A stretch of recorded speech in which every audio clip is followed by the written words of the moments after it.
kuweza kuwabiti, lakini pia huo upenyo wa kumpasia Mpanzu katikati ya viungo ulikuwa haupatikani. Kwa unaweza kukuta silaha ya Simba ni Mpanzu, lakini anazunguka dakika 7 hajagusa mpira.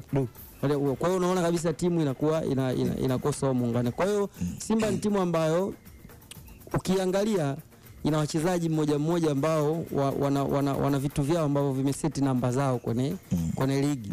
Lakini ukija kama timu bado mwalimu ana kazi ya kutengeneza timu yake ili iweze kushindana. Kwa hiyo Yanga wanapata faida ya umri wa timu yao.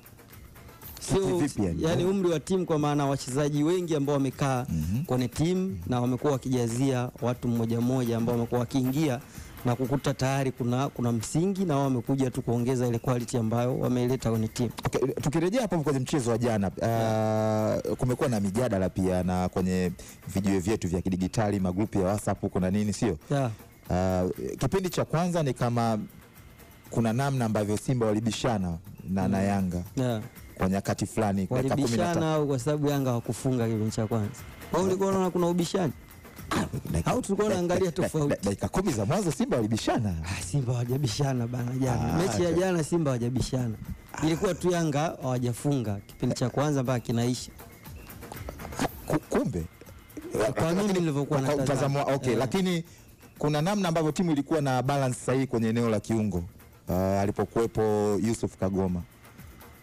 Unadhani kocha alifikiria nini Davis Fadlu kumuondosha Kagoma Yusuf? Na kufanya yani kitu gani alikiona cha tofauti labda kilikuwa kinakosekana kiasi kwamba akaondoa mtu ambaye kwa asilimia kubwa ukitazama Simba imekuwa at least ina uwiano sahihi kwenye kushambulia na kujilinda pindi ambapo Yusuf Kagoma anakuwa ndani ya kikosi chake?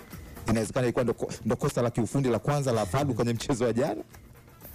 Sitarajii kwamba mwalimu angeweza kufanya kosa kama hilo la kimbinu kwenye mchezo ambao anaona kabisa timu yake muda mwingi inazuia kuliko kushambulia.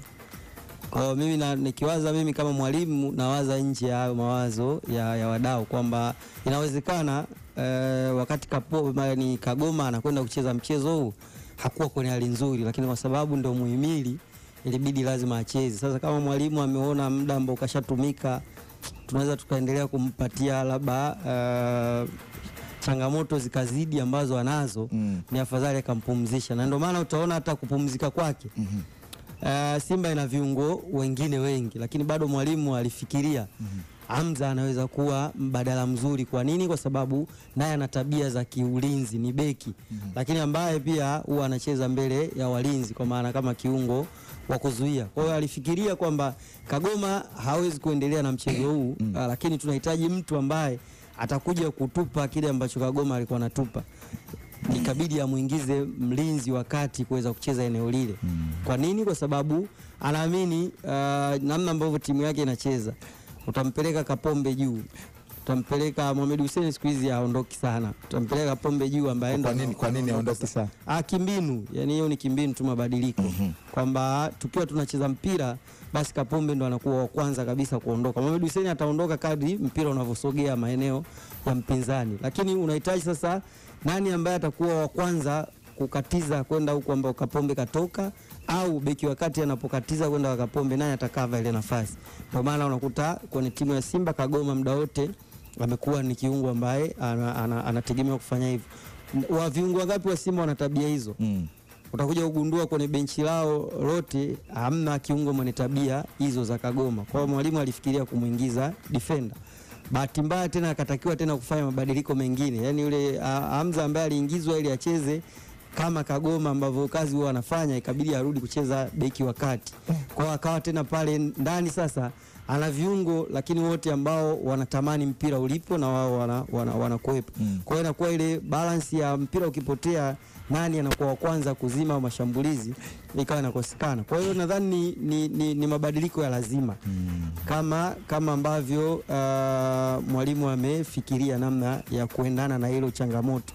Lakini ukiangalia pia watu wanaweza kuwa wanalaumu baadhi ya viungo hawaoni wakicheza, lakini wamekuwa wakicheza na wao pia walikuwa wanalaumu kwa nini mwalimu anawapa nafasi. Kwa kifupi Kiemba, unaamini kwamba David Fadlu amefanya kile ambacho walichopaswa kukifanya, lakini ni kama anakosa machaguo kama ambavyo Yanga wamekuwa na machaguo mengi ukiachana na wachezaji 11 ambao wanaanza kwenye kikosi cha kwanza. Na hicho pia hata mwalimu baada ya mechi kuisha amekizungumza akielezea kikosi chake namna gani kinakwama kwenye kupambana kwenye mechi za pressure na zenye maamuzi kama hizi. Nimemsikia na nilikuwa nataka nikuulize pia hapo kwamba kauli unaweza kusema kwamba tunasema interview ambayo ameifanya kocha David Fadlu imeelezea kila kitu kinaga ubaga, namna ambavyo Simba bado wana safari ambayo ni wao kuamua. Yani mwalimu anachokielezea ndicho ambacho nadhani mawazo hata wakati ligi inaanza sisi wengine tulikuwa tunaamini kwamba kama mimi sikuwa naiweka Simba kwenye kushindania chochote kwa ulisema. Na hata position ya ligi mimi niliweka Simba namba 3 kwa kuangalia performance ya Azam ya msimu uliopita. Nikachukulia na Simba ambayo imeanza kujikusanya. Kama Azam anakuja na performance hii, Yanga anakuja na hii, basi Simba nafasi yake ni ile ya 3.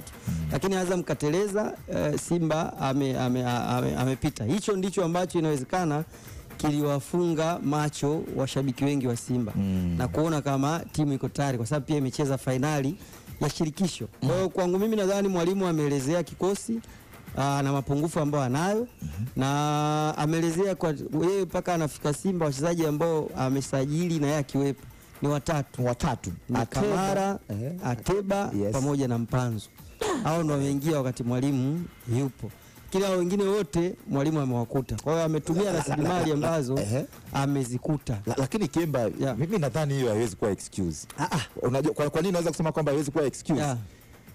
Young Africans ambayo msimu huu tunavozungumza ni klabu ambayo imepitia mapito mengi sana unajua.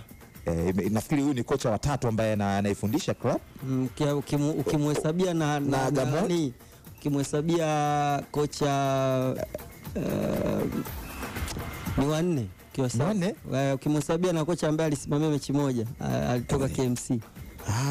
Yes.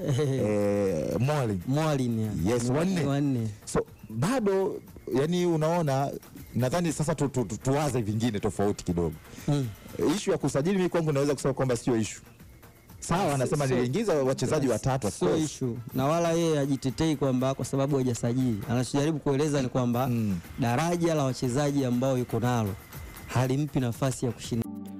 Yes, bwana, ni rasmi sasa ligi kuu ya hapa nchini Tanzania kwa maana ya ligi ya NBC Premium League tayari imekwisha kukamilika, na ilikuwa ni mchezo mmoja ambao ulikuwa unasubiriwa kwa hamu sana ili kuweza kukamilisha ligi hiyo, ambao ulikuwa ni mchezo wa dabi ya Kariakoo ambapo Young Africans ilikuwa nyumbani pale kunako uwanja wa Benjamin William Mkapa, ambapo alikuwa akiwakaribisha wenyeji wageni wake kwa maana ya watani wake Simba Sports Club. Na mchezo umeweza kumalizika kwa Young Africans kuondoka na ushindi mnono wa mabao 2-0, mabao ambayo aliweza kuwekwa kimiani na Pacome kwa mkwaju wa penalti, lakini pia bao la pili likifungwa na Clement Mzizi akitokea benchi na kuifanya Young Africans kuweza kuondoka na kombe la ligi kuu kwa maana ya ligi ya NBC Premium League kwa mara ya 4 mfululizo. Wanalipa kile ambacho kiliweza kufanywa na klabu ya Wekundu wa Msimbazi Simba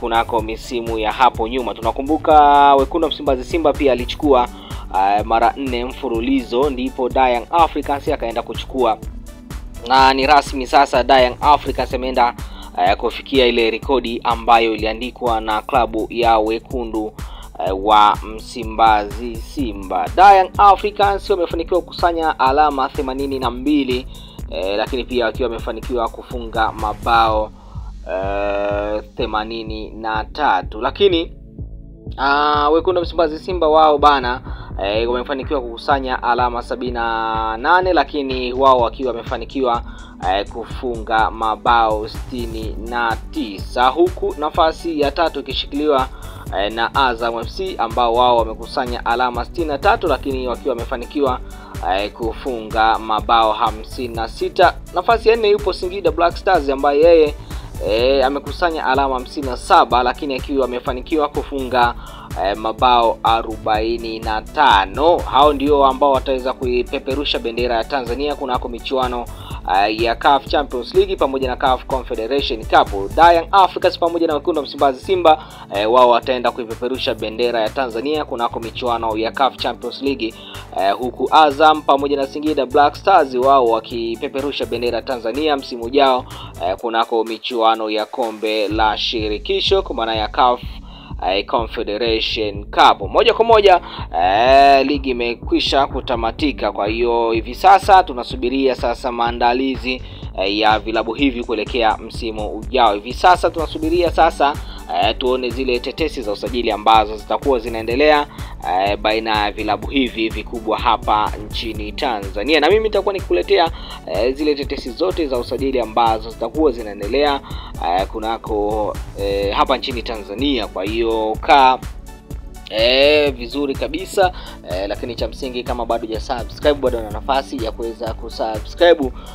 Ni rahisi tu, upande kwa kulia hapo kuna maandishi yaliyoandikwa subscribe, kisha bonyeza tu moja kwa moja unakuwa umefanikiwa kujiunga na familia hii ya kimichezo, na ni dhahiri shairi utakuwa wa kwanza kabisa kupata zile taarifa zote za kimichezo ambazo zitakuwa zinaendelea kujiri kunako upande tofauti za ulimwengu. Mpaka kufikia hapo bana, mimi sina la ziada. Niite Innocent Mlacha na hii